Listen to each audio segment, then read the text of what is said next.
Okay, अभी response करेंगे। मेरा वॉइस आ रहा है आप लोगों को?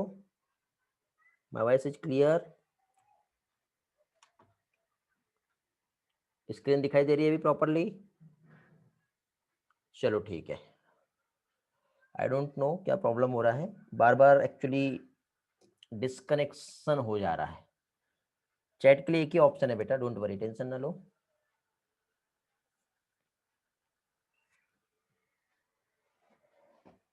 चलो ठीक है। क्या बोल रहे बेटा रिद्धि? यस पर काम है, नहीं समझा बेटा। रिद्धि क्या बोले? चलो नेक्स्ट क्वेश्चन देखते हैं जल्दी से, विदाउट डिले किए। केमिकल इवोल्यूशन जो फर्स्ट टाइम जो है, वॉइस कम है क्या मेरी? एक मिनट चेक करता हूं, अभी देखेंगे बेटा वॉइस सही आ रहा है क्या? बाकी लोग वॉइस लो है, लाउड है, प्रॉपर है? कल्याणी के साथ प्रॉपर है, कलश के साथ ठीक है, अभी शायद सही आया होगा, चेक करो। अभी वॉइस के साथ कोई इश्यू नहीं होगा वैसे तो, प्रॉपर है बेटा सभी के पास, ठीक है। चलो कंटिन्यू करते हैं, आगे बढ़ते हैं। चलो केमिकल इवोल्यूशन जो फर्स्ट टाइम जो देने वाले साइंटिस्ट थे वो क्या थे, कौन थे बेटा? Oparin and Haldane.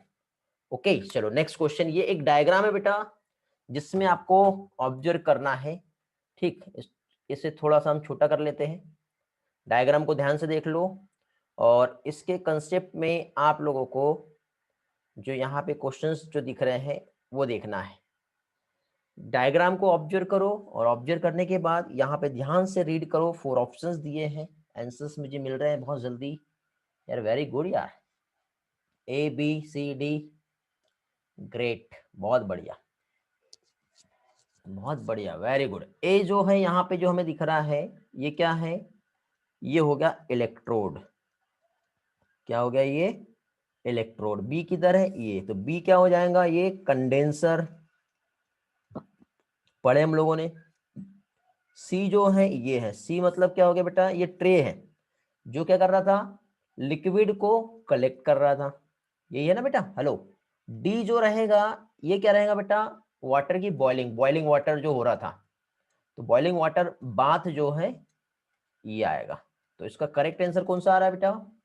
C is the correct answer. बहुत ही सिंपल और इजी क्वेश्चन है, कुछ भी कॉम्प्लिकेशंस नहीं है यहाँ पर। चलो नेक्स्ट क्वेश्चन पे आते हैं हम लोग, जूम कर लेते हैं इसे। मिलर जो है क्या दिया बेटा? simulated early earth condition in a laboratory by passing electric discharge through a closed flask raising its temperature 800 degree Celsius, जिसमें क्या प्रेजेंट था? सभी थे। रेशियो क्या था मुझे ये बताओ बेटा? मीथेन, अमोनिया और हाइड्रोजन, इसका रेशियो क्या था? एंड वाटर भी था। सीक्वेंस देख लो बेटा, कुछ लोग 2-1-2 बोल रहे हैं, कुछ 1-1-2-1 बोल रहे हैं, कुछ 2-2-1 बोल रहे हैं। चेक करो जल्दी से। ये मैंने आप लोगों को उस टाइम पे बताया था, सीक्वेंस आगे पीछे हो सकता है, तो कितना कितना रहेगा, किसका कंपोजिशन कितना है, इस पे क्वेश्चंस आते हैं। ओके हाँ, मीथेन, अमोनिया और हाइड्रोजन 2-1-2, वेरी गुड बेटा, ग्रेट। कलश good, Divya, Revatkar very good.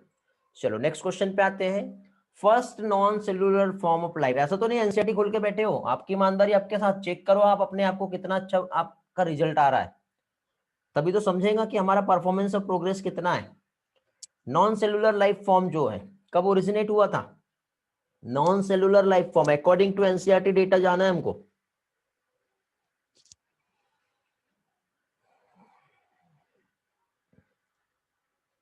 Question number 14 पे पहुंच गए हम लोग।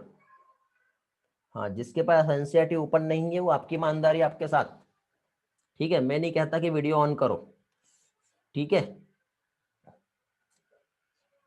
Non cellular form of life ये ओरिजिनेट हुआ था 3 billion year back. Okay, correct answer इसका क्या आएगा? 3 बिलियन। नेक्स्ट क्वेश्चन पे आते हैं। Which of the following given statement is wrong as per the theory of special creation? Special creation के अकॉर्डिंग कौन सा स्टेटमेंट रॉन्ग है? गुड बेटा, कलश का आंसर आ गया है। बाकी लोग रिद्धि बेटा आपका पहले का आंसर है क्या? वो साइली का आंसर आया, गुड। ऑल लिविंग ऑर्गेनिजम्स आज जैसे हैं पहले भी ऐसे ही थे, यही कहा था बेटा थ्योरी ऑफ स्पेशल क्रिएशन ने। अर्थ का लाइफ बताया था जो कि 4000 ईयर ओल्ड है। ऑल तो करेक्ट हो ही नहीं सकते क्योंकि diversity change as time change, ऐसा नहीं हुआ बेटा, ये स्पेशल क्रिएशन थ्योरी में नहीं बताया है, कुछ लोग कंफ्यूज हो गए बेटा। तो ऑप्शन बी जो है ये स्टेटमेंट रॉन्ग है स्पेशल क्रिएशन थ्योरी के अकॉर्डिंग। ओके, डार्विन के थ्योरी के अकॉर्डिंग फिटनेस जो है ये किस चीज को बताते हैं? फिटनेस क्या है according to Darwin? Very good, ये हम लोगों ने लास्ट टाइम भी डिस्कस किए थे कि फिटनेस मींस रिप्रोडक्टिव फिटनेस।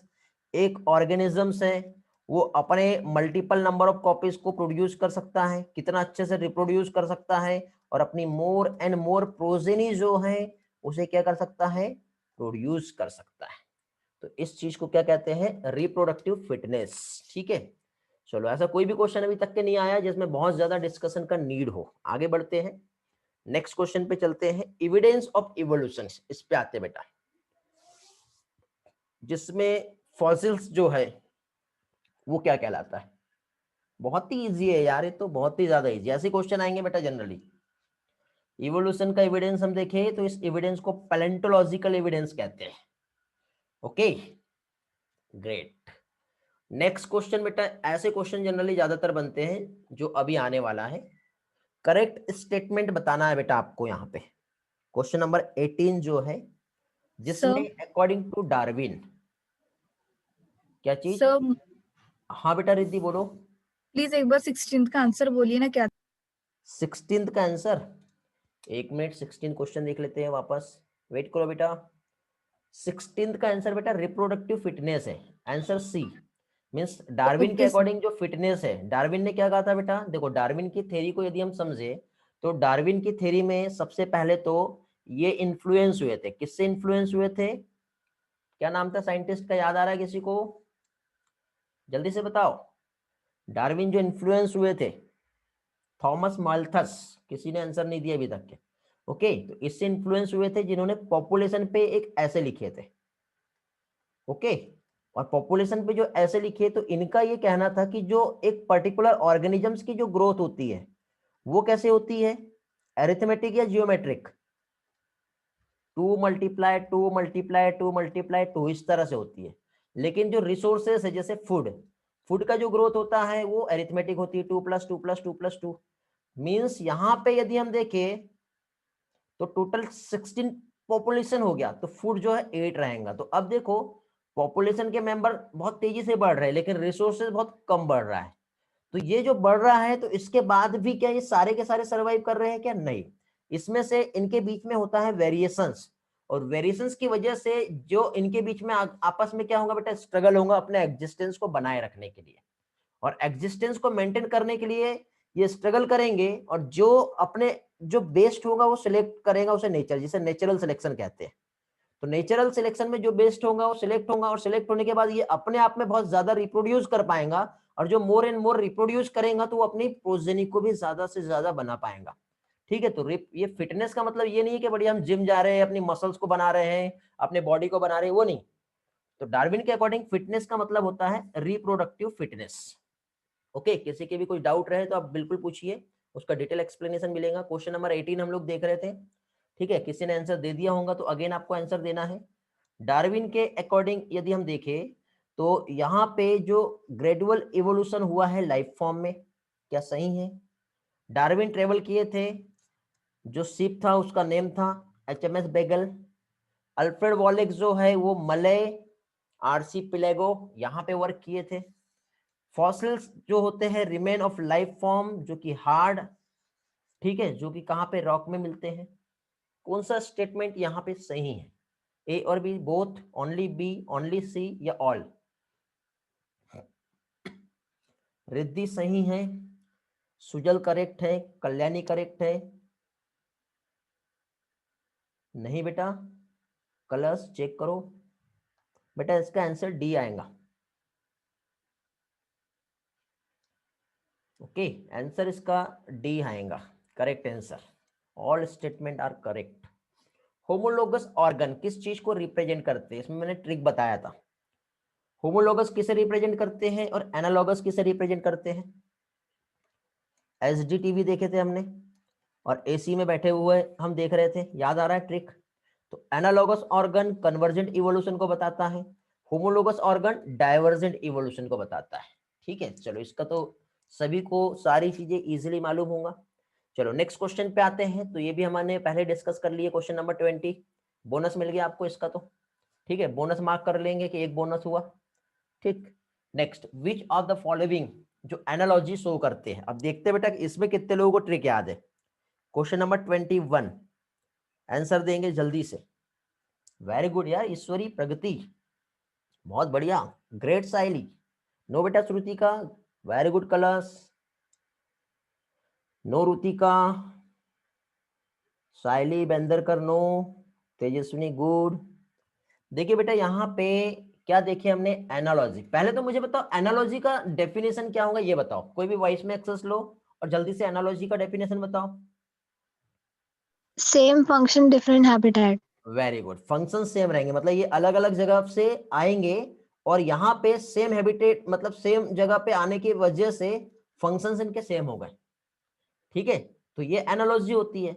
लेकिन सेम हैबिटेट में रहने के बाद ये अलग अलग जगह जब चले गए तो इनके फंक्शंस क्या होंगे, डिफरेंट होंगे। तो ये होमोलॉजी हो गया और ये एनालॉजी हो गया। तो ऑक्टोपस की आईज और मैमल्स का आईज, ठीक है, तो फंक्शंस दोनों का सेम है, बट इनके क्या कह सकते हैं, स्ट्रक्चर और ओरिजिन डिफरेंट है। तो ये एनालॉजी है। वर्टिब्रेट का हार्ट यदि हम देखें तो ऑल वर्टिब्रेट का हार्ट, फंक्शंस बताइए। थॉर्न ऑफ बोगेनवेलिया और टेंड्रिन ऑफ कुकुरबिटा हम देखेंगे तो दोनों का फंक्शंस क्या हो गया, डिफरेंट हो गया। वर्टिब्रेट्स का ब्रेन्स देखेंगे तो ये भी जो है, तो इसके अकॉर्डिंग यदि हम देखें तो ओरिजिन क्या है और ओरिजिन के साथ ही साथ फंक्शंस क्या है। ठीक है, तो ये थोड़ा सा डिफरेंट है और ये जनरली कंफ्यूज करता है। तो इसका करेक्ट आंसर जो आएगा वो क्या आएगा बेटा, ए आएगा। तो यहाँ पे होमोलॉजी और एनालॉजी आपको याद रखना है। ठीक है, एस डी मैंने बताया था, एस डी आपको याद रखना है। डाइवर्जेंट मतलब यहाँ पे देखो स्ट्रक्चर ओरिजिन सेम है और इसके जब फंक्शंस जो रहेंगे ये जब अलग अलग हो जाएंगे, इस तरह से अपने आप को डाइवर्सिफाई कर लेंगे, तो ये होता है होमोलॉजी। तो ये तीनों भी क्या हो गया बेटा, ये होमोलॉजी को शो करते हैं। लेकिन पहला वाला जो है ये क्या है, एनालॉजी को शो करता है। ठीक है, चलो ऐसा डिस्कशन जरूरी था, इससे हमें समझ में आता है कि हमें याद आ रहे कि नहीं आ रहे। नेक्स्ट बेटा, कन्वर्जेंट इवोल्यूशन जो है कौन सा बताएंगे। इसमें भी मैंने आपको बहुत अच्छे से ट्रिक बताया था बेटा, एडाप्टिव रेडिएशन में। अब आप लोगों को याद आ रहा होगा, तो देखते हैं कितने लोग इस क्वेश्चन का करेक्ट आंसर देते हैं। कन्वर्जेंट इवोल्यूशन, नो बेटा साइली, नो बेटा कलर्स, ट्रिक याद नहीं है आपको। ईश्वरी बेटा आपका पहले का आंसर है या अभी का है? सुजल वेरी गुड बेटा, Sneha good, Rutika very good. और दो लोगों के नाम लूंगा मैं, जल्दी से आंसर दो। गुड कलर्स, गुड प्रगति, वेरी गुड प्राची। चलो देखिए बेटा, कन्वर्जेंट इवोल्यूशन की हम बात करें तो पहला वाला डायग्राम है या फिर दूसरा वाला डायग्राम है, याद आ रहा है कि ऐसे एडाप्टिव रेडिएशन हमने देखे थे, ये इस तरह से सेकेंड वाला डायग्राम, वेरी गुड।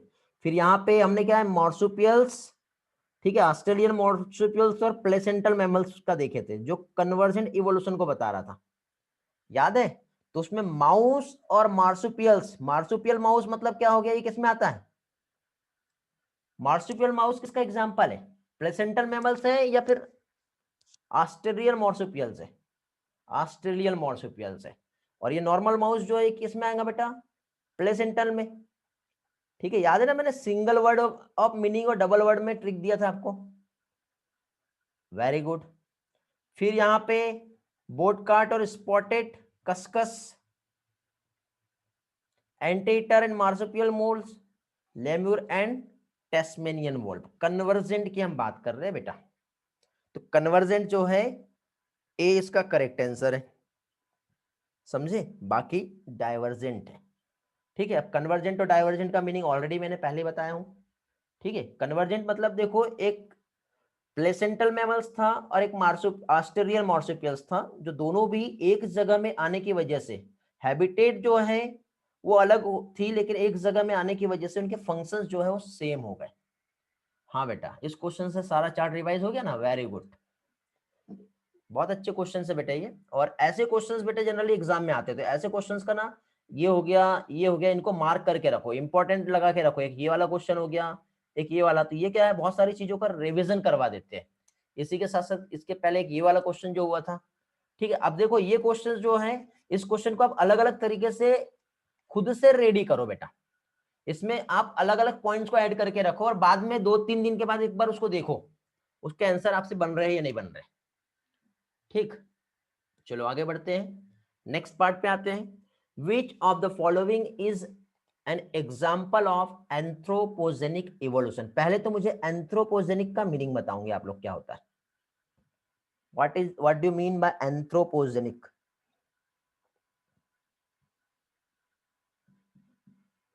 यार म्यूट अनम्यूट का एक्सेस दिया हूं मैंने आज आप लोगों को। हाँ बेटा दिव्या बोलो। यार म्यूट अनम्यूट बोलो तो आप सिर्फ म्यूट अनम्यूट करके देखते हो, बस आंसर नहीं देते हो, कैसा बेटा। नहीं मालूम तो आंसर दो नो में। मैं आंसर नहीं पूछ रहा हूं, एंथ्रोपोजेनिक इवोल्यूशन का मतलब क्या होता है ये पूछ रहा हूं।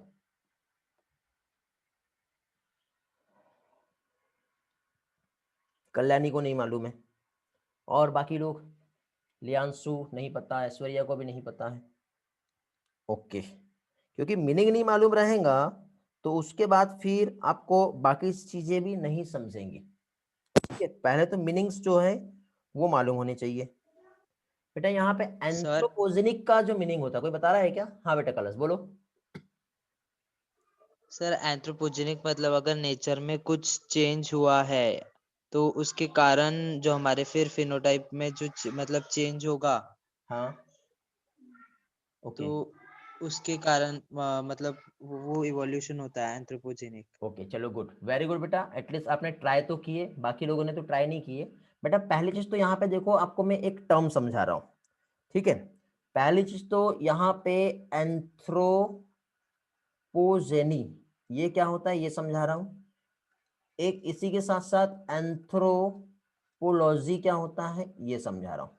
तो एंथ्रोपोलॉजी मीन्स होता है बेटा स्टडी जो होती है हमारी मेन की, ठीक है, उनका इवोल्यूशन कैसे हुआ उस पे।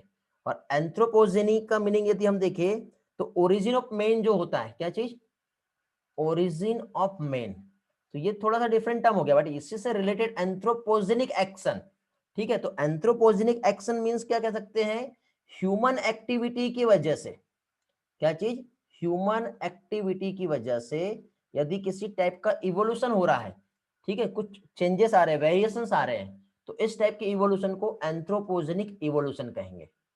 जैसे कि हम लोग बेटा पेस्टिसाइड का यूज कर रहे हैं, हर्बिसाइड का यूज कर रहे हैं, इसकी वजह से कोई भी जो इंसेक्ट है या कोई भी जो वैरायटी है वो वैरायटी रेजिस्ट हो रही है या नहीं हो रही, बताओ। जैसे फॉर एग्जांपल हम लोगों ने डीडीटी का यूज किए थे, तो पहले तो मॉस्किटो की स्पीसीज जो है, जो भी हम इंसेक्टिसाइड का यूज करते हैं, जैसे ऑल आउट का हम यूज कर रहे हैं, ठीक। तो यहाँ पे यदि हमारे थ्रू जो भी यूज किया है, तो इसमें मॉस्किटो उसी ऑल आउट या मॉर्टिन पे आके बैठ रहा है, क्यों, क्योंकि उसका वैरायटी जो है स्ट्रेन वो रजिस्ट हो गया। इसको हम कैसे समझेंगे, देखो साइड में आते हैं। यहाँ पे इसका जो कंसेप्ट यदि हम देखें तो जैसे कि फॉर एग्जांपल यहाँ पे ये मॉस्किटो की पॉपुलेशन है, और इस पॉपुलेशन में हो सकता है कि नियर अबाउट 10 मेंबर जो हैं इस पॉपुलेशन में थे। अब इस 10 मेंबर को मारने के लिए किसका, ये मॉस्किटो है, ये इसको मारने के लिए हमने इसका जो भी इंसेक्टिसाइड जो है ये हम लोगों ने यूज किए।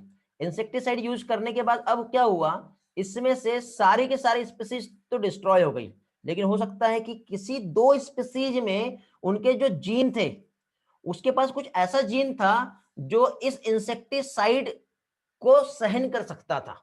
मतलब उसके पास जो जीन था वो कैसा था, म्यूटेटेड जीन था। तो उस म्यूटेटेड जीन की वजह से वो अपने आप में बस गया, और अब यहाँ पे क्या होगा, इनके बीच में जब ब्रीडिंग होगी तो अब एक नई वैरायटी यहाँ पे प्रोड्यूस होंगी। अब आप सेम इंसेक्टिसाइड का यहाँ पर यूज करोगे तो अभी क्या होगा, वो मच्छर उसी इंसेक्टिसाइड पे जाके भी बैठ जाएंगे ना, तो उसका कोई इफेक्ट नहीं होने वाला। तो ये किसकी वजह से हुआ है, ये नेचर ने सिलेक्ट किया है कि इस मॉस्किटो को, नहीं बेटा, ये सिलेक्ट तो नेचुरल के थ्रू होता, तो यहाँ पे किसी भी टाइप का उसको किलर एजेंट यूज नहीं किया जाता, ये हमने सिलेक्ट किया बेटा। तो इस टाइप का जो इवोल्यूशन जो होगा एंथ्रोपोजेनिक इवोल्यूशन कहलाएगा।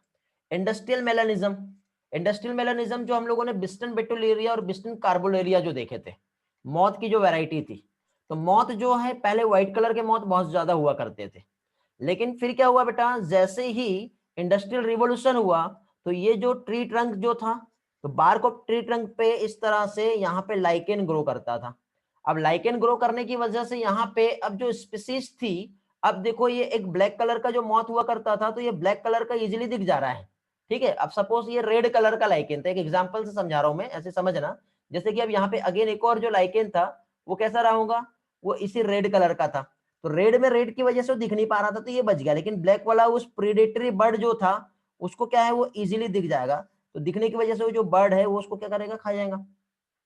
लेकिन अब इंडस्ट्रियल रिवॉल्यूशन की वजह से लाइकेन जो है वो पॉल्यूटेड एरिया पे ग्रो नहीं करता है, तो लाइकेन जब ग्रो नहीं किया, तो लाइकेन ग्रो नहीं किया तो ये रेड वाला जो है ये इजीली दिखेगा, और बार्क ऑफ द ट्री जो होता है उसका बैकग्राउंड जो होता है वो कैसा होता है, ब्लैक कलर का होता है, और इसी ब्लैक कलर पे ये जो मौत यहाँ पे रहा तो इसको कुछ होगा क्या, नहीं होगा। तो ये भी जो सिलेक्शन है इस मौत का, ये किसके थ्रू हुआ है बताओ, ये हमने बेटा इंडस्ट्रीज जो डेवलप की हमारे थ्रू डेवलप हुआ है, तो हमारे थ्रू जो डेवलप हुआ मींस ह्यूमन की एक्टिविटी से इस मौत में इवोल्यूशन हुआ है, नेचर ने इसको सिलेक्ट नहीं किया है। हाँ नेचुरल सिलेक्शन हम इसे कह तो सकते हैं, लेकिन नेचुरल सिलेक्शन भी इसमें यदि ह्यूमन एक्टिविटी की वजह से यदि हो रहा है, इंडस्ट्रियल मेलानिज्म की यदि हम बात करें, इंडस्ट्रियल रिवोल्यूशन, तो वो तो नेचर के थ्रू इंडस्ट्रियल रिवोल्यूशन नहीं हुआ, समझ रहे हो। तो इस तरह से यहाँ पे एंथ्रोपोजेनिक एक्शन जो है बहुत ही इंपॉर्टेंट और बहुत अच्छा क्वेश्चन है बेटा ये, ठीक है। इसमें भी आप लोग इंपॉर्टेंट जो है रखोगे, और अभी आपको कंसेप्ट अच्छे से समझ में आ रहा है बेटा, इसलिए मैं आज line to line NCERT question इसलिए ले रहा हूं आप लोगों से, ताकि आपके एक एक पार्ट अच्छे से क्लियर हो जाए, ठीक है। चलो अभी देखिए यहाँ पे, अभी मैंने आप लोगों को आगे जो है ह्यूमन इवोल्यूशन नहीं पढ़ाया हूं, तो ड्रायोपिथेकस, रामापिथेकस, इससे रिलेटेड जो भी क्वेश्चंस है, ठीक है, वो अभी हम डिस्कस नहीं करेंगे, हम नेक्स्ट इसमें करेंगे। हाँ इसका आंसर जो रहेगा बेटा 23 का करेक्ट आंसर डी आएगा। ओके चलो, ये यहाँ पे टोटल जो है हमारा ह्यूमन इवोल्यूशन से रिलेटेड कुछ क्वेश्चंस हैं, तो वो अभी हम यहाँ पे स्किप करेंगे, ठीक है। ब्रेन का साइज, निएंडरथल मैन जो है, होमो हैबिलिस, ठीक है, ये वाले पार्ट को हम स्किप करके हम आगे बढ़ते हैं, ये जब मैं पढ़ाऊंगा तब क्वेश्चन पूछूंगा तो मजा आएगा, ठीक है। हाँ एक ये वाला आंसर आप दे सकते हो तो आप दे दीजिए, क्वेश्चन नंबर 37, कल ही पढ़े थे बेटा इसमें हम लोगों ने, और मैंने कहा भी था कि ये डेटा आप लोगों को याद रखना है। तेजस्विनी का आया है, 23 नहीं समझा है प्राची को, ओके बेटा 23 पे मैं वापस आ रहा हूं।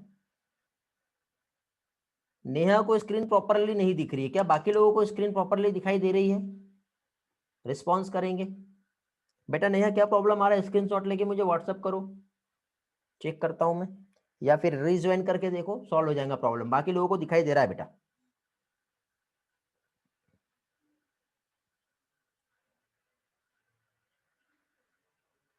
चलो बहुत से स्टूडेंट है जिनका आंसर सही आया इसमें, वेरी गुड बेटा। इसका आंसर इनवर्टिब्रेट फिश की हम बात करें तो ये 500 मिलियन ईयर एगो, जॉलेज फिश की हम बात करें बेटा तो 350 था, सी वीड्स जो हम लोगों ने देखे थे वो 320 था। अभी ड्रायोपिथेकस, रामापिथेकस नहीं पढ़े, लेकिन फिर भी ये 15 मिलियन ईयर एगो आता है। इसका करेक्ट आंसर जो है बी आएगा। अब प्रॉपरली दिख रहा है, चलो वेरी गुड बेटा, नया ग्रेट। चलो क्वेश्चन नंबर 23 किसी को नहीं समझा है, ठीक है, तो देख लेते हैं क्या प्रॉब्लम है। कौन सा था 23, इसके पहले जो पढ़ाया था वही वाला ना, किधर गया किधर गया, हाँ देखो बेटा 23 में सिंपल कंसेप्ट आपको ये याद रखना है कि यहाँ पे नीचे जो दिए गए 4 एग्जाम्पल हैं, इसमें से कौन सा एंथ्रोपोजेनिक इवोल्यूशन को रिप्रेजेंट करता है। Option A selection of resistant variety due to herbicide, option B selection of resistant variety due to pesticide, और ऑप्शन सी इंडस्ट्रियल मेलानिज्म। 3 चीज दिया हुआ है बेटा। देखो यहाँ पे जैसे कि फॉर एग्जांपल हम लोग जैसे कि एग्रीकल्चर फील्ड की हम बात करें, ओके, तो एग्रीकल्चर फील्ड में जनरली हम पेस्टिसाइड, पेस्ट को मारने के लिए पेस्टिसाइड का यूज कर रहे हैं, हर्ब को मारने के लिए हम लोग हर्बिसाइड का यूज कर रहे हैं। तो अभी देखिए हर्बिसाइड या पेस्टिसाइड का जब हम यूज करेंगे तो शुरुआत में पेस्ट और हर्ब्स तो किल हो जाएंगे, लेकिन एक टाइम के बाद बेटा जब हम जनरली उसको सारा डोज देंगे, ठीक है, तो वो वैरायटी जो है वो क्या होंगी, रेजिस्ट हो जाएंगी। अब रेजिस्ट से एक काम करते हैं, मैं आपको एक ह्यूमन का एग्जांपल लेता हूं, जैसे कि फॉर एग्जांपल पॉइजन की हम बात करते हैं, जहर समझते हो ना, तो कोई भी एक पर्सन है, उस पर्सन को हमने पहले दिन जो है कुछ मिलीग्राम में उसको टॉक्सिन्स दिए, तो उसकी बॉडी ने इफेक्ट तो किया, बट उसका डेथ हुआ क्या, नहीं हुआ। सेकेंड टाइम बेटा हो सकता है हमने पहले दिन उसको 1 mm का पॉइजन दिए थे, दूसरे दिन 2 mm का पॉइजन दिए, तीसरे दिन 3 mg, mm या mg में याद रखो, ठीक है, 3 mg का जो है हम लोगों ने दिए, और आगे चल के हम लोगों ने उसके कंसेंट्रेशन को बढ़ाते बढ़ाते हमने उसके 100 mg तक के हमने उसको पॉइजन देना चालू कर दिए। तो क्या इस पर्सन को इस पॉइजन का कोई इफेक्ट होगा क्या, यस या नो?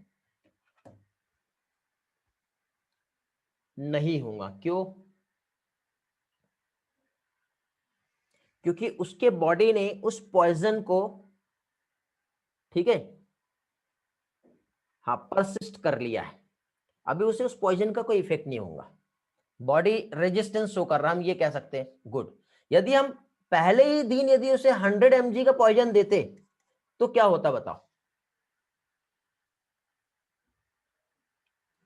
उस पर्सन का डेथ हो जाता। Very good. तो ऐसे बेटा एंथ्रोपोजेनिक एक्शन का मतलब होता है ह्यूमन एक्टिविटी के थ्रू कोई एक्शन हो रहा है तो, और एंथ्रोपोजेनिक इवोल्यूशन जो होता है वो ह्यूमन के थ्रू कोई इवोल्यूशन हो रहा है तो एग्रीकल्चर फील्ड में जब हम पेस्टिसाइड या हर्बिसाइड का यूज कर रहे हैं, तो इससे आगे चल के कंटिन्यू जब हम यूज करेंगे तो जो हर्ब्स और पेस्ट है वो क्या होंगे बेटा, रेजिस्ट हो जाएंगे। तो यहां पे देखो एंथ्रोपोजेनिक इवोल्यूशन मींस ह्यूमन की एक्टिविटी से क्या सिलेक्ट हुआ, रेजिस्टेंट हर्बिसाइड, रेजिस्टेंट पेस्टिसाइड, और इंडस्ट्रियल मेलानिज्म की वजह से मौत जो है उसमें भी जो चेंजेस आए वो ह्यूमन की एक्टिविटी से ही इवोल्यूशन हुआ है। ठीक है, तो ये तीनों भी एग्जांपल जो है ये किस चीज को बताते हैं बेटा, ह्यूमन एक्टिविटी के थ्रू होने वाला इवोल्यूशन, जिसे कहते हैं एंथ्रोपोजेनिक इवोल्यूशन। अभी समझ में आ गया बेटा, किसका डाउट था, रिस्पॉन्स करेंगे जल्दी से, जिसे नहीं समझा था उसे समझ में आ गया होगा अभी, कौन था? ओके बेटा प्राची, ग्रेट। चलो आगे बढ़ते हैं, समझ में आ गया है। नेक्स्ट क्वेश्चन पे आएंगे अभी हम लोग, और नेक्स्ट क्वेश्चन जो है कहां पहुंचे थे हम लोग, क्वेश्चन नंबर 37 हो गया था शायद।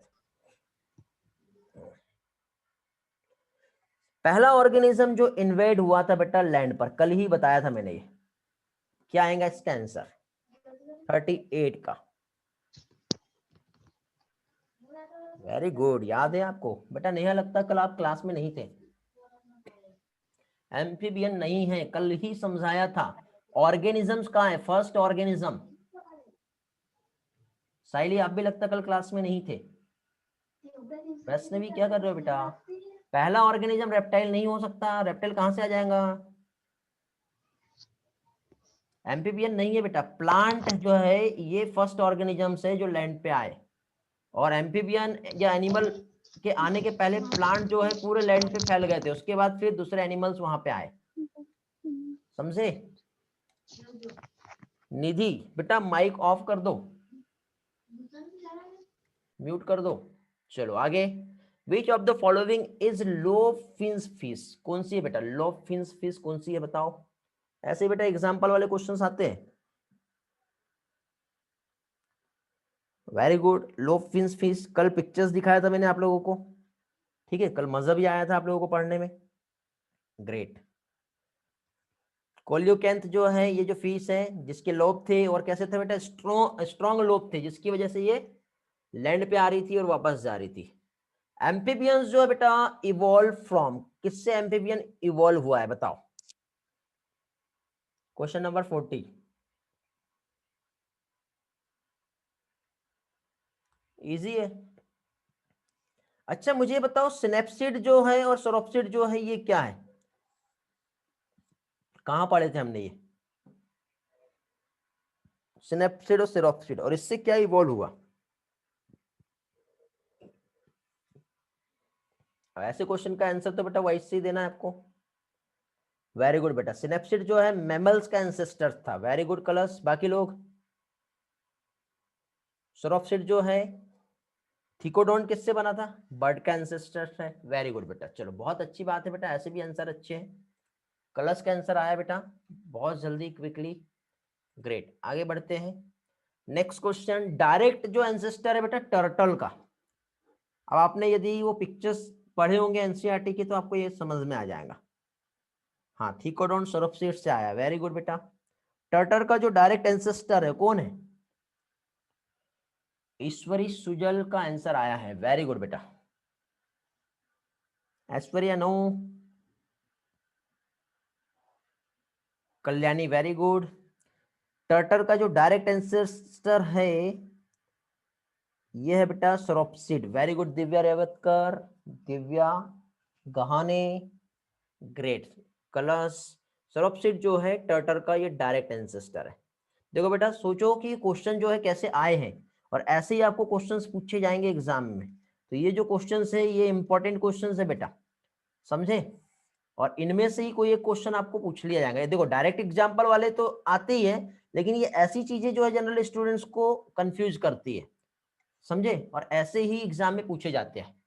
बहुत टफ नहीं आते हैं, लेकिन यही चीजें हम सिली मिस्टेक्स की वजह से गड़बड़ करके आ जाते हैं। क्वेश्चन नंबर 40 का आंसर ए है बेटा सुजल। एम्फीबियंस इवॉल्व जो हुआ है, सॉरी एम्फीबियन इवॉल्व जो हुआ है ना, तो एम्फीबियन इवॉल्व जो हुआ है वो लोब फिन फिश से हुआ है। ठीक है, इसका आंसर जो है सी इसका आंसर है। चलो क्वेश्चन नंबर 42 पे आते हैं। अभी 42 पे बताएंगे बेटा। अभी थोड़ा सा ऐसे क्वेश्चन ज्यादातर पूछे जाते हैं बेटा स्टेटमेंट वाले। ठीक है, total number of correct statement आपको बताना है इसमें। पढ़ेंगे अच्छे से, देखते हैं कितने स्टूडेंट का आंसर आता है जल्दी से। टेरिडोफाइट जो है बेटा इससे फॉर्म हुआ cold deposit. Fish like reptile जिसे इक्थियोसोर्स कहते हैं जो 200 मिलियन ईयर एगो आया। 65 मिलियन ईयर एगो जो है डायनासोर सडनली डिसअपियर हो गए थे हमारे अर्थ पे।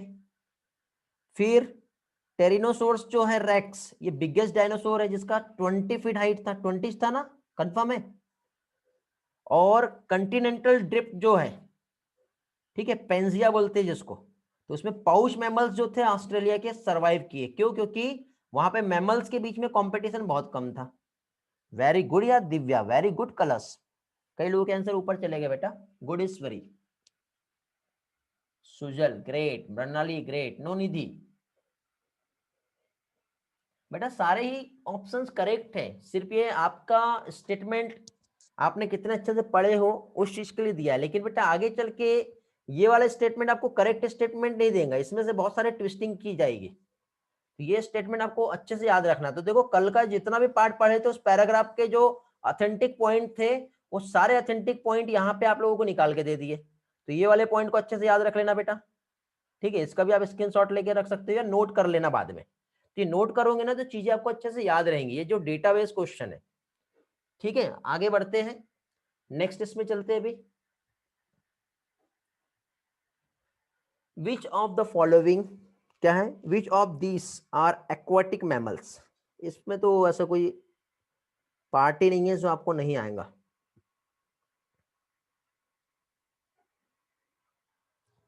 यार डी, हाँ डी आंसर है इसका। सील, सी काउस, डॉल्फिन, वेल, कल ही पढ़े हम लोगों ने। अब बेटा आप 44 का आंसर मुझे देंगे कौन कौन से इसमें आ रहे हैं। ठीक है, क्वेश्चन नंबर 44 का आंसर दोगे। टोटल नंबर ऑफ ऑर्गेनिजम्स जो इवॉल्व हुआ है कहां से? सिलोफाइटोन से। सिलोफाइटोन से कौन कौन से ऑर्गेनिजम्स जो है इवॉल्व हुए हैं आप लोगों को यहां पे मुझे बताना है। सिलोफाइटोन पढ़ के नहीं हुआ? अरे यार कैसा करोगे फिर? चलो कोई बात नहीं। लो देखो बेटा यहाँ पे ये वाला टेबल है, मैंने भी एनसीईआरटी निकाल दिया। ये देखो सिलोफाइटोन की बात हो रही है। सिलोफाइटोन इधर भी जा रहा है, इधर भी जा रहा है, इधर भी जा रहा है, इधर भी जा रहा है, इधर भी जा रहा है। ठीक है, अब यहां से जब इधर गया तो ये हो गया स्पेनोफसीड, हॉर्स टेल्स, फिर उसके बाद फर्न्स आ गया 2, थर्ड आ रहा जिंको, फोर्थ आ रहा कोनिफर्स, फिर उसके बाद निटेल्स। कितने हो गए? 1 2 3 4 5, 5 है। हेलो, मिले क्या? चलो एक काम करते हैं, वापस से हम अपने उसी पर आते हैं। कहाँ गया ये वाला? तो सिलोफाइटोन याद करो बेटा, क्या ब्रायोफाइट था? यस और नो में आंसर देते जाओगे मुझे अभी आप। देखो मैंने अभी आपको याद कराया, ब्रायोफाइट था क्या? नो। फिर हर्बेसियस था क्या? नो। लाइकोपोड था क्या? नो। स्पेनोप्सिड था क्या? स्पेनोप्सिड था? चलो आप बोल रहे तो मैं अभी था में रख लेता हूं, बाद में देखते सही है या गलत है। फर्न था क्या? फर्न है? यस। ओके। हाँ जिंको था? सर। ओके। कोनिफर्स था क्या? Yes, sir. Details? No. Details नहीं है? Yes sir. है। और है सर। लाइकोपोड था क्या? नहीं है। मीन्स कितने आ रहे हैं इसमें? 1 2 चार। 3 4 5 आ रहे हैं ना बेटा। Sphenopsid, fern, ginkgo, conifer and Gnetales. Yes, sir. 5 है। 5 ही हमने देखे, देखो उस पिक्चर्स में अगेन 5 हम लोगों ने देखे यहाँ पर। तो आपको ये जो है यहाँ पे जो दिया है, तो अब इसी तरह से आपको याद रखना बेटा। क्वेश्चन देखो कैसे आते हैं, मैंने कल ही कहा था कि आपको नीट 2021 में इस टेबल से क्वेश्चन आने ही वाला है, इंपॉर्टेंट है, ये तो पढ़ के ही जाना है। और आज मैंने जो जितना डेटा जो बताया उसमें से क्वेश्चन आएंगे, डेटाबेस क्वेश्चन को पढ़ना अच्छे से। दो तरीके से पूछ सकते हैं, क्रिटेशियस में स्पेनोप्सिड आ रहा है, फर्न कहाँ पे आ रहा है? जुरासिक में आ रहा है, जो मीजोजोइक एरा का ही है, ठीक है। अर्बोसेट लाइकोपोड्स जो है पर्मियन किस में आ रहा है? पैलियोजोइक एरा, ऐसा भी आ सकता है। या फिर अर्बोरियर लाइकोपोड्स जो है ये किससे इवॉल्व हुआ बेटा? जोस्टेरोफाइलम से। ये किससे आया बेटा? ट्रेकियोफाइट्स एंसेस्टर है। या फिर इसका एंसेस्टर कौन है? ऐसा भी क्वेश्चन आ सकता है, समझ रहे हो ना। ब्रायोफाइट का एंसेस्टर कौन है ये पूछ लेंगे आपसे। तो ब्रायोफाइट्स किससे इवॉल्व हुआ है, ऐसा भी आ सकता है। तो ये देखो डायरेक्टली इधर से आ रहा है, ठीक है। चलो तो एक प्रैक्टिस हो गई, देखो इस टेबल से या इस चार्ट से, ग्राफ से कैसे क्वेश्चन आ सकते हैं, ये आपको समझ में आ गया अभी, ठीक है। याद रखना बेटा, इसको भी आप इंपॉर्टेंट रखेंगे। इंपॉर्टेंट में सिर्फ इतना ही नहीं कि आप सिर्फ ये वाला ही पढ़ो, इसके साथ ऑल डेटा जो है रिफर करना है आपको, इसके लिए एनसीईआरटी, ठीक है। और अच्छी तरह से प्रैक्टिस करना, प्रैक्टिस करोगे तभी सारी चीजें याद रहेंगी, नहीं तो बेटा भूल जाओगे। मैं बता दे रहा हूँ आप लोगों को ये वाला पार्ट। वॉइस ब्रेक हो रहेगा बेटा मेरा? मेरे साइड से प्रॉब्लम तो नहीं है अभी बेटा? प्रॉब्लम सॉल्व हो गया, स्टार्टिंग में प्रॉब्लम आया था, अभी कोई प्रॉब्लम नहीं मेरे साइड से। ओके, सुपर स्पीड नेट है मेरा, तो नेट का कोई भी इशू नहीं है मेरे साइड से। हाँ कभी कभी टेक्निकली इशू आता है तो प्रॉब्लम होती है। चलो आगे बढ़ रहे हैं। Next part, all these are animal except, question number 45, सारे एनिमल है किसको छोड़ के?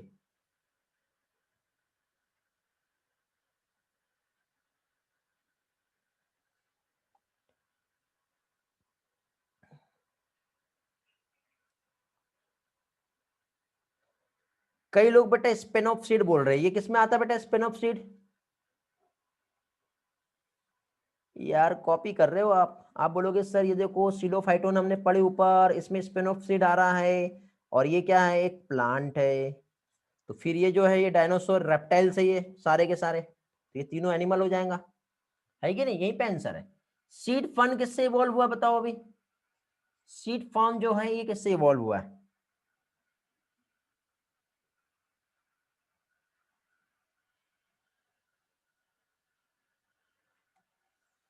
सीड फन इवॉल्व इनटू,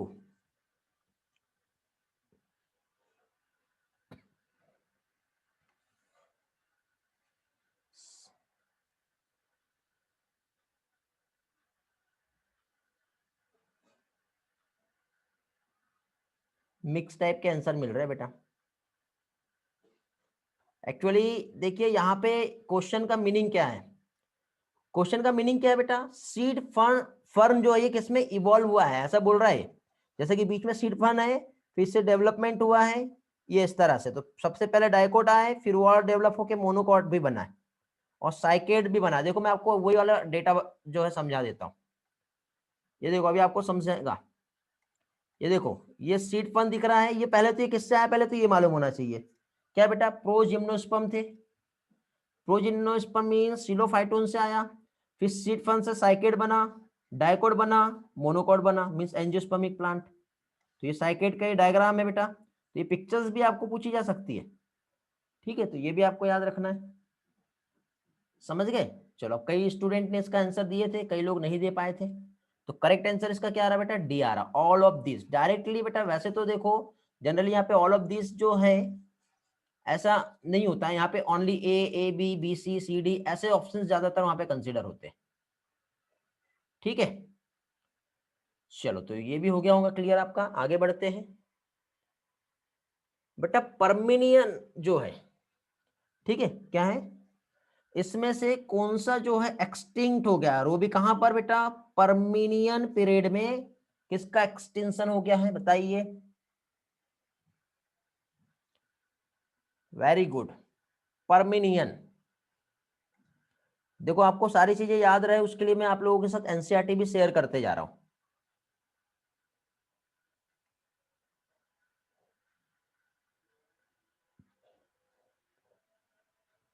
ठीक है, किसका एक्सटेंशन था बेटा, अर्बोरेसेंट लाइकोपोड्स।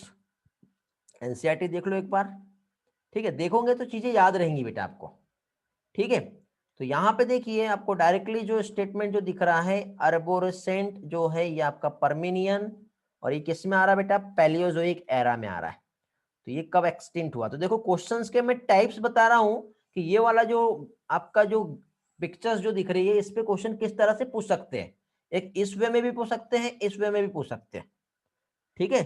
तो हॉरिजॉन्टल या वर्टिकल कैसे भी पूछे आपको, आपको ये मालूम होने चाहिए। तो इसका करेक्ट आंसर आप लोग सही दिए बेटा, आंसर सी ही आएगा। और कल ही पढ़े हैं हम लोग, तो कल मैंने आपको डायरेक्टली शॉर्टकट में समझाया था, बट आज मुझे मालूम था कि सबसे पहले ये वाले क्वेश्चन लूंगा आपसे, तो अच्छे से प्रिपरेशन हो जाएगा, ठीक है। देखो अभी भी हम 48 क्वेश्चन तक की पहुंचे, 200 क्वेश्चन का प्रैक्टिस करना बेटा हम लोगों को, ठीक। तो कोई बात नहीं, आगे आप एनसीईआरटी अच्छे से पढ़ लेना। कल का टेस्ट, तो कल का टेस्ट पेपर लगता है डिस्कस करना चाहिए, तो आप लोग मुझे टेक्स्ट करेंगे, need for discussion of test paper, okay. जो संडे का जो आपका टेस्ट पेपर हो रहा है, मुझे ये बताओ कल का जो टेस्ट पेपर हुआ वो सभी लोग दे दिए हैं, हैंड रेस करेंगे कितने लोग कल का पेपर नहीं दिए, ऐसे कितने लोग हैं जो कल का पेपर नहीं दिए, वो लोग हैंड रेस करेंगे। 52 पार्टिसिपेंट है मेरे पास अभी यहाँ, रेज योर हैंड क्विकली, और हैंड लोअर नहीं करना है जब तक कहा नहीं जाए, सिर्फ मुझे मालूम होना चाहिए बेटा कौन दिया और कौन नहीं दिया है, ओनली फॉर आइडेंटिफिकेशन की, जो क्लास में है और नहीं दिए हैंड रेस करके रखेंगे, और अपना रीजन साइड में चैट बॉक्स में भेज देंगे, जिनने नहीं दिए क्या रीजन है।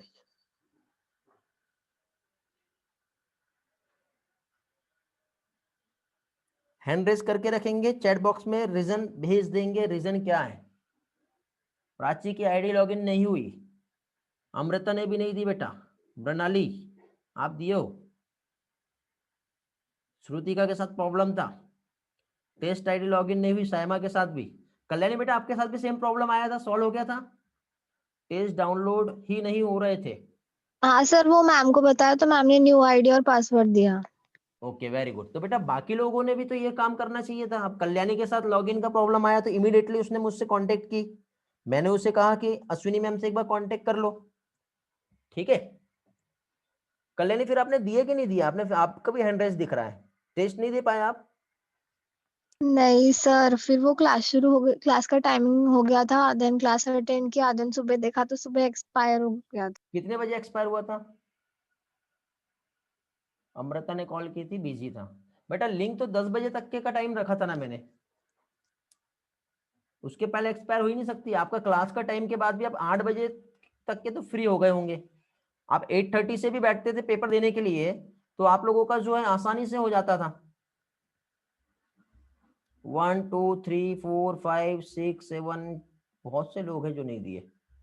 मैसेज नहीं आया, किसका मैसेज नहीं आया, सुबह 8 के बाद एक्सपायर हो चुका था।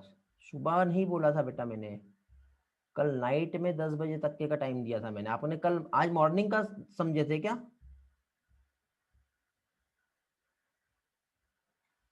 चलो कोई बात नहीं। देखिए बेटा, आप लोगों की डिमांड और आप लोगों की बेस्ट प्रैक्टिस के लिए मैंने यहाँ पर, ठीक है, ये जो है रिजल्ट बनाया। चलो 0 मार्क आ रहे हैं, कोई प्रॉब्लम नहीं बेटा, मार्क कितने भी आए, mark doesn't matter, at least attempt करना बहुत जरूरी है।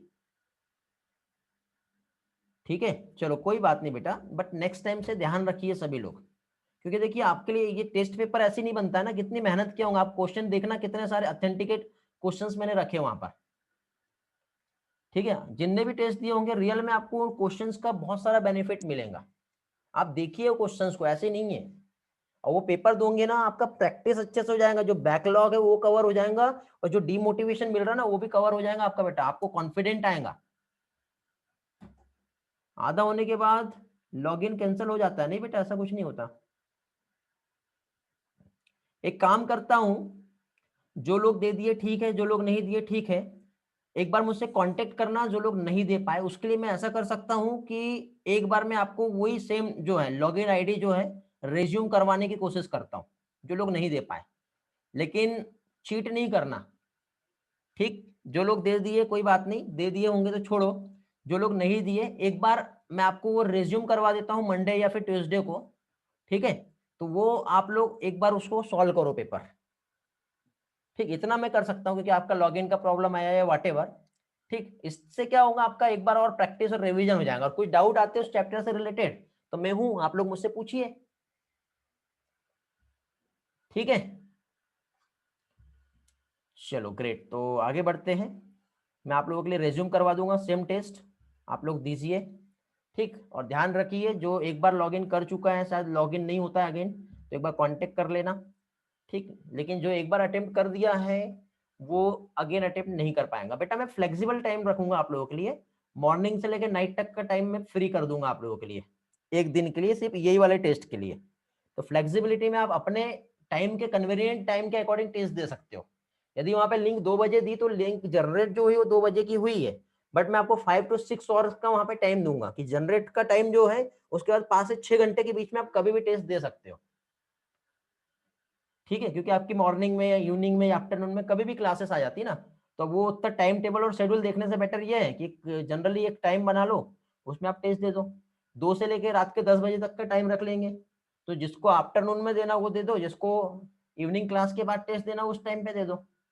लेकिन ये सिर्फ इसी बार के लिए रहेगा, आगे से मैं टाइम परफेक्ट कर दूंगा क्या रहेगा आपका, ठीक है। जनरली टाइम जो रहता है बेटा आपका, वो 11 बजे से लेकर के वो इवनिंग 5 o'clock के आसपास तक के का टाइम रहता है, ठीक है। तो आप उसी टाइम को कंसीडर कीजिए।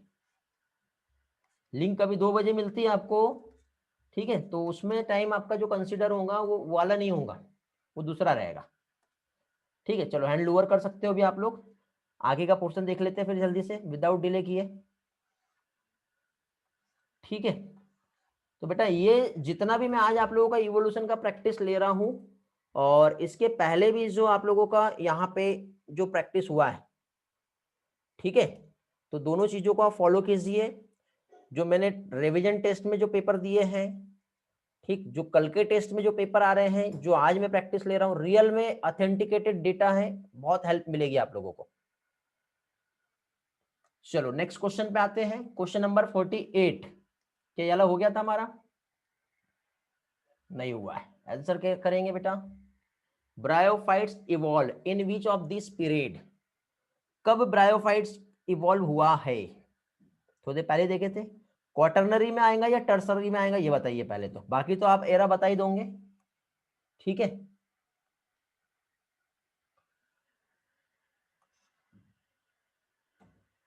क्रिटेशियस है क्या ब्रायोफाइट्स?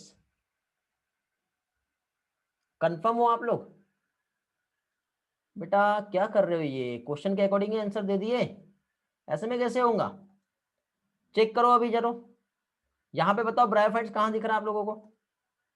ये यहाँ पे दिख रहा है। तो अब मुझे बताओ ये टर्सरी में आ रहा है या क्रिटेशियस में आ रहा है अकॉर्डिंग टू एनसीईआरटी डेटा?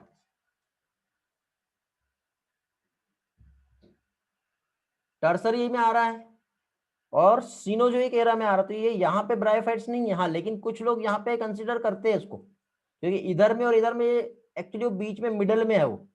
तो अब देखो आप बोलोगे कि गलत दिया है, तो ऐसा नहीं है। उसके अकॉर्डिंग आप क्रिटेशियस आंसर लगाओगे तो आपका सही होगा, लेकिन टर्सरी दिया तो फिर क्रिटेशियस नहीं लगाना पड़ेगा, मोर करेक्ट ये रहेगा, और ये ऑप्शन ही नहीं है तो फिर आप क्रिटेशियस पे जा सकते हो, समझे? चलो वेरी गुड। तो ऐसे क्वेश्चंस भी कभी कभी पूछ लेते हैं कंफ्यूज करने के लिए, और फिर इसके अकॉर्डिंग यहाँ पे करेक्ट आंसर जो आएगा क्या हो जाएगा, यहाँ पे करेक्ट आंसर क्रिटेशियस इसका करेक्ट आंसर हो जाएगा। ओके, अब डायग्राम देखना है आपको नेक्स्ट, बहुत बड़ा सा डायग्राम है, बताओ क्या है ये, क्या कहता है ये डायग्राम?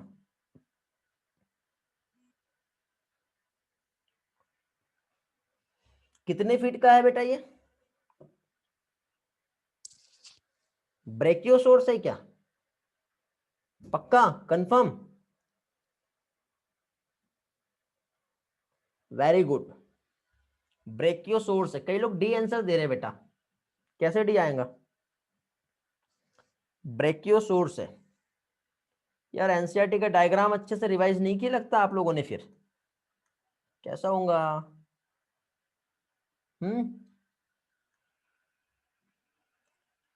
कहाँ दिया है ये बताओ? एनसीईआरटी के डायग्राम में दिया है या नहीं दिया है, या और कहीं दिया हुआ है?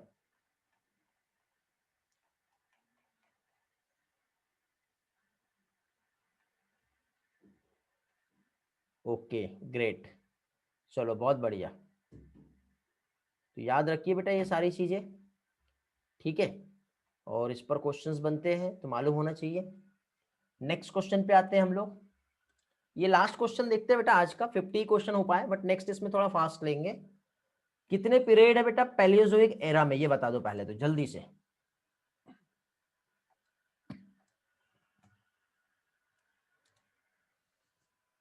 How many period of Palaeozoic era? 4, very good. कौन कौन से आएंगे बेटा 4, जल्दी बताओ। पैलियोजोइक एरा में क्या क्या आ रहा है?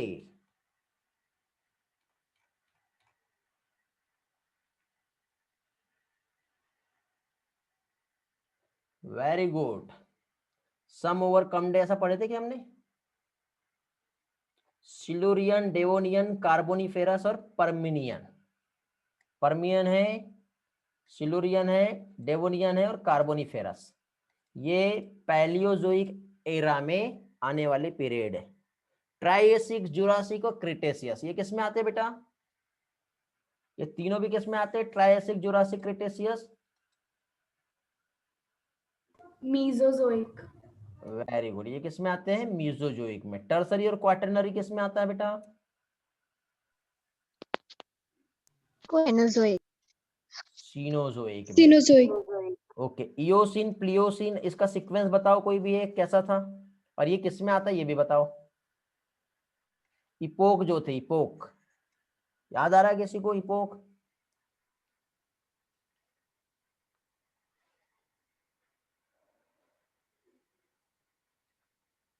नहीं आ रहा?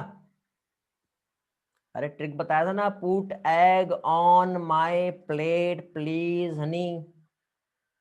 प्लियोसिन, Eocene, Oligocene, Miocene, Pleistocene, Paleocene और होलोसिन। अब आगे पीछे हो गया, पैलियो पहले आता है क्या कि बाद में आता है? पैलियो पहले आता है। पहले पैलियो आता है। प्लिस्टो और प्लियोसिन, तो प्लिस्टो और प्लियोसिन में पहले कौन सा आएगा? प्लियोसिन। प्लियोसिन, फिर प्लिस्टोसिन आएगा, ये पढ़े थे। अब मुझे इसमें बताओ, इसमें से कौन सा टर्सरी में आता है और कौन सा क्वाटरनरी में आता है? भूल गए? एनसीईआरटी में नहीं दिया सर, हमको नहीं पढ़ना है, सर ने बेकार में मेहनत की, छोड़ दो, ऐसा है क्या? पढ़ लो, कुछ बिगड़ेगा नहीं। लास्ट 2 क्वाटरनरी में आते हैं कि फर्स्ट 2 क्वाटरनरी में आते हैं? Last 2 correct? नो, कुछ लोगों के आंसर आ रहे हैं, बाकी लोग चलो। तो नेक्स्ट टाइम बेटा देखो, अब कल तो वैसे भी आपका इवोल्यूशन का टेस्ट है, तो आपका वैसे ही प्रैक्टिस हो जाएगा। मंडे या फिर ट्यूसडे को मैं आपका टेस्ट रिज्यूम करूंगा। कौन सा वाला?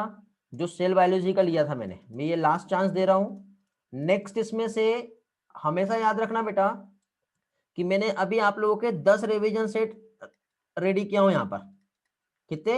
10 रिवीजन सेट, और हर टॉपिक पे 2-2 टेस्ट लेने वाला हूं। जिसने भी पिछला टेस्ट नहीं दिया उसको नेक्स्ट टेस्ट के लिए मैं ब्लॉक कर दूंगा और वो आगे की कोई भी टेस्ट नहीं दे पाएगा। इस बात का ध्यान रखना। 48 स्टूडेंट अभी मुझे दिख रहे हैं। मैं यही वार्निंग मैसेज जो है आप लोगों को ग्रुप में भी पोस्ट कर दूंगा कि ये रिवीजन टेस्ट में से वही स्टूडेंट रहेगा जो क्लास में रेगुलर है, पहली चीज, और दूसरा जो लास्ट टेस्ट दे रहा है वो ही नेक्स्ट टेस्ट के लिए एप्लीकेबल रहेगा। समझ गए? चलो, तो टाइम वेस्ट नहीं करते अभी हम, और ऑलमोस्ट वैसे भी आपका नेक्स्ट क्लास का टाइम हो ही गया है, तो आगे का पोर्शन जो है फाइनली हम नेक्स्ट लेक्चर में ही देखेंगे। ओके, मिलते हैं फिर नेक्स्ट लेक्चर में बेटा। आगे क्वेश्चंस रिमेनिंग है वो हम प्रैक्टिस करेंगे नेक्स्ट इसमें। चलो, थैंक यू, बाय बाय। हाँ बेटा वैष्णवी, मुझे मैसेज कर देना। अच्छा, आज नेक्स्ट क्लास नहीं है क्या? सर नेक्स्ट क्लास नहीं है आज। अच्छा, चलो, लेकिन आपका तो नहीं है, लेकिन मेरा तो दूसरा शेड्यूल है यहाँ पर। ठीक है, नहीं तो मैं कंटिन्यू करता था। चलो, कोई बात नहीं, हम मंडे इसको आगे कंटिन्यू करेंगे, और यदि मंडे नहीं हो पाता तो हमको 200 क्वेश्चन का प्रैक्टिस करना है हम लोगों को। ठीक है बेटा? चलो, अब कुछ मेहनत आप भी कीजिए। मेरे तरफ से इतने सारे मैंने इवोल्यूशन का प्रैक्टिस करवा दिया आप लोगों का। ठीक है, अब कल का टेस्ट है तो अच्छे से प्रिपेयर करो। फिजिक्स और केमिस्ट्री भी है, बायो ही नहीं पढ़ना हमको, क्योंकि तीनों मिला के रिजल्ट हमारा अच्छा आएगा, किसी एक से नहीं आता रिजल्ट। चलो, ओके, बाय बाय। बाय बेटा कल्याणी।